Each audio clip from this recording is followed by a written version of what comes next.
দীর্ঘদিন ধরেই বিভিন্ন জঙ্গি সংগঠন আর বিদ্রোহী গোষ্ঠীর তৎপরতায় অস্থিরতা বিরাজ করছে আফ্রিকার দেশ মালি, বুর্কিনা ফাসো ও নাইজার এই তিন দেশ নিয়ে গঠিত সাহেল অঞ্চলে।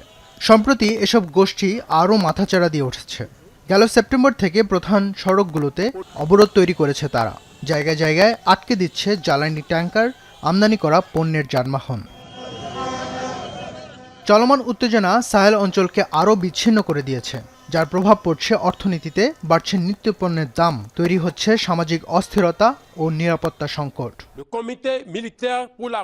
সামরিক অভ্যুত্থান, পশ্চিমা নিষেধাজ্ঞা ও হস্তক্ষেপ এবং সন্ত্রাস দমনের ব্যর্থতা থেকে শুরু করে নানা কারণে সম্প্রতি পশ্চিমা প্রভাবের বলয় economic community of West African state থেকে বেরিয়ে আসে এই তিনটি দেশ, যার ফলেই মাথাচাড়া দিয়ে ওঠে এ অঞ্চলের সশস্ত্র গোষ্ঠীগুলো।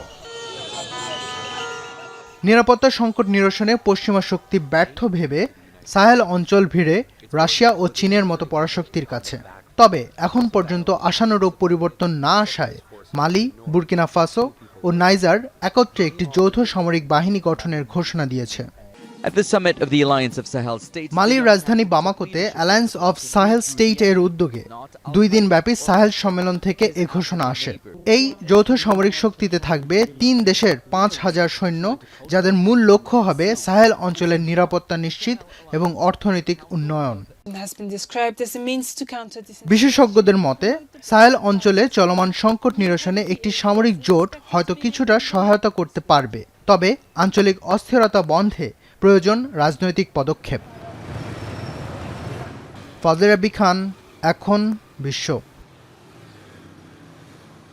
শিয়া বাটার ও ভিটামিন ই সমৃদ্ধ লিলি বিউটি সোপ, তারুণ্যময় উজ্জ্বল ত্বকের জন্য।